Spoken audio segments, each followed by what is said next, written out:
Tonebenders, a Sound Designers podcast. Here are your hosts, Timothy and Renee.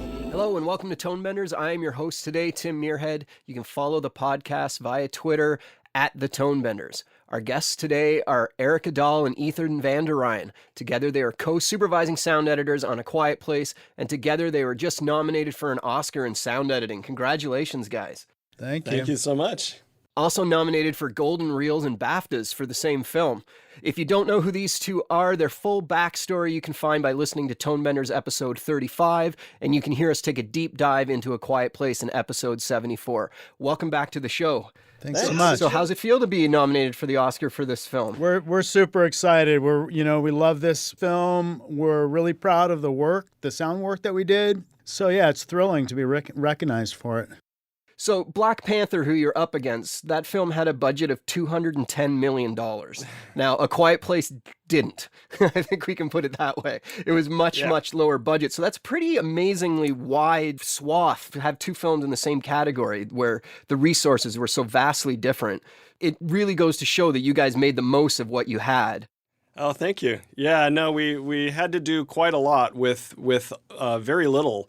But in a way, that actually became a sort of superpower of the movie because, if it had had a big budget, I think there would have been way more nervousness taking some of these sort of experimental sound risks that both John Krasinski wanted to explore and that Ethan and I wanted to explore.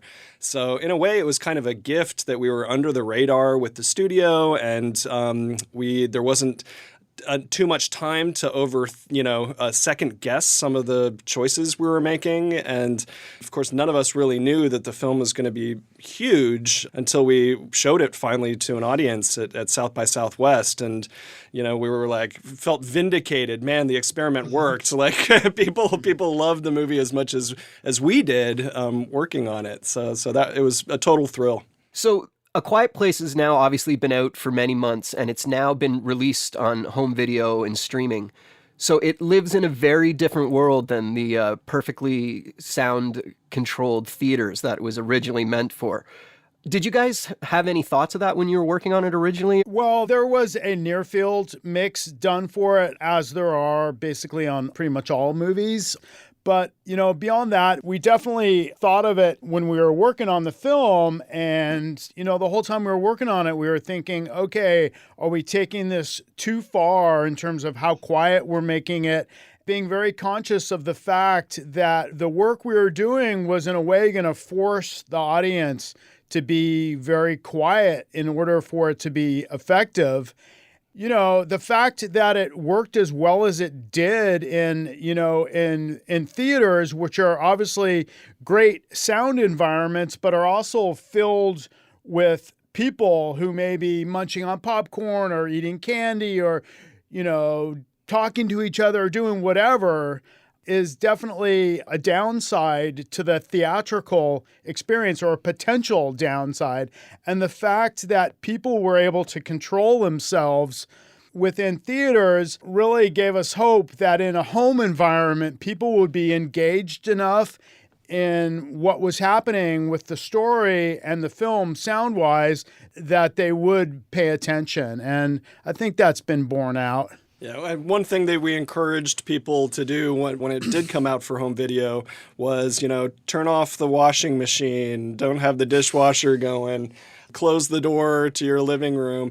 And, ideally, even headphones is a wonderful way to experience the film. If you don't have an isolated 7.1 home theater, over headphones, it's quite an experience. And actually, we got some feedback from people who heard the film on an airplane with noise-canceling headphones and still got the whole experience. So that was a relief. That's funny that you should mention that. I saw the film in its entirety recently at a cabin in the woods, many feet of snow, no sound outside basically at all, and just basically scared the crap out of myself again, even though I'd seen the movie before. I knew it was coming. And then recently I was on a plane and saw that it was an option. I was like, I got to try what this sounds like on a plane. And it's definitely a different experience on a plane, but it works. It's a cool film. It really works. Nice. Cool. So since you guys did A Quiet Place, you've also just done a Bumblebee as well. That's right. What order did you work on those? Bumblebee was after A Quiet Place. we'd done a little bit of early work on Bumblebee, but we didn't really gear up until it was really end of spring once A Quiet Place came out. And we were finished Bumblebee in October. So it was interesting to go from a film like A Quiet Place to Bumblebee.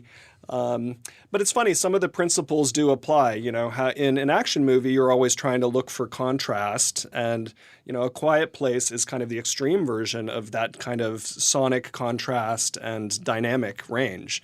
So, and you try to find those valleys in every film, you know, including a film like Bumblebee. Bumblebee was kind of pitched to the world as kind of not necessarily a reboot of the Transformer franchise, but a new direction for it. Were you guys given any directions on how to change the sound from previous Transformers movies? Because this is your, what, 5th Transformers movie? I think it's actually the sixth, right? Well, you know, one direction was to riff more off of the original 80s cartoon versions and really sort of go back to the source a little more and reference the source a little more because of the fact it's set in the 80s and really is going back a little more to the Generation 1, you know, models, at least visually.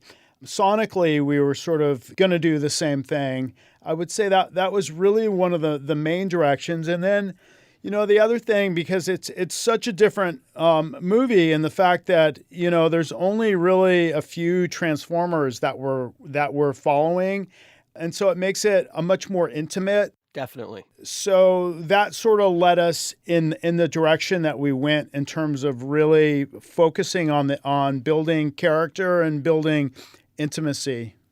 Yeah, it's pretty impressive that A Quiet Place kind of surprised people. It's one of those rare things. It was an original film. So that kind of crept up on us. And then Bumblebee, everyone was expecting not that another Transformer movie is a bad thing, but more of the same. And now it's got a 93% on Rotten Tomatoes, and A Quiet Place has got a 95. Like, these are numbers that you don't see it very often. It's pretty cool that 2 of your movies. I think you guys did The Meg in there too, which has a bit of a different score on Rotten Tomatoes. But it's in the 90s, right? we also did Christopher Robin last year. Oh, you did? Yeah. That was a fun movie. I didn't realize you guys had done that. That's great. Yeah, we had a lot of fun on that movie.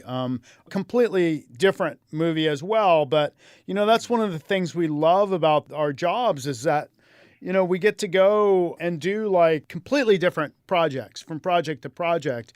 And that's really fun for us to really mix it up and not to be pigeonholed into any one sort of genre or category or style. We're really all about, okay, how do we invent a new style or do something original for this original movie? So that's one of the things we love about our jobs. That is a pretty great illustration of 4 movies that couldn't really be more different from each other. Right. Quiet Place, The Meg, Bumblebee, and Christopher Robin. Wow, it's really amazing. Yeah. So Christopher Robin, how early in the production did you guys get involved on that one? We got involved, let's see, before shooting had started. I think we had started having conversations with Mark Forrester, the director, who we've worked with before and who's just, you know, really, really fabulous to work with. He's just a great collaborator, and there's a built-in trust that we have with each other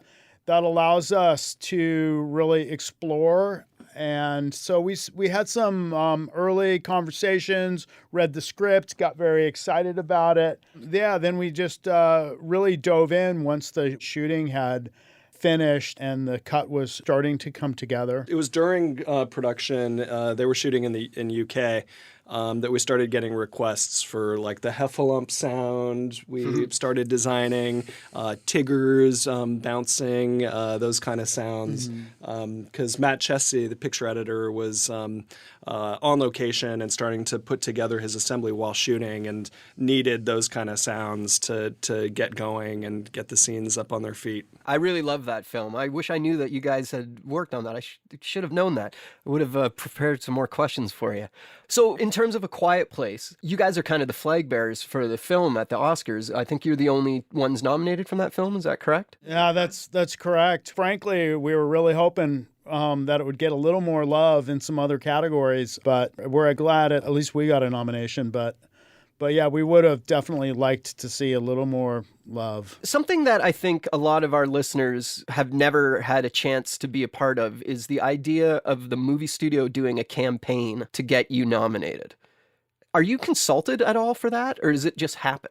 I think when they feel like they have a potential horse in the race, then the gears, and it's a totally different department from, normally we're working with the post-production kind of department of the studio, putting the film together. So it's really kind of the marketing side of things that kind of gets going when they sense that they've got some potential for awards. I think A Quiet Place is a little unique in the sense that there was publicity starting for us back when the movie was released, because so many of the top reviews were talking about how integral the sound design is to the narrative of the movie. And that's really unique in our world for sound design to even be thought of or mentioned early in a lot of reviews. So I think that caught the studio's attention.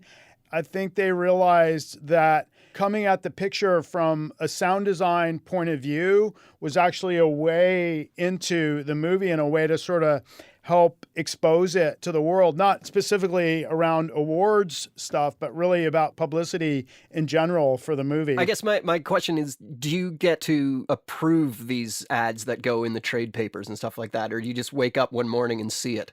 We're definitely don't have veto power on anything like that. I think we were asked for suggestions for one of the ads.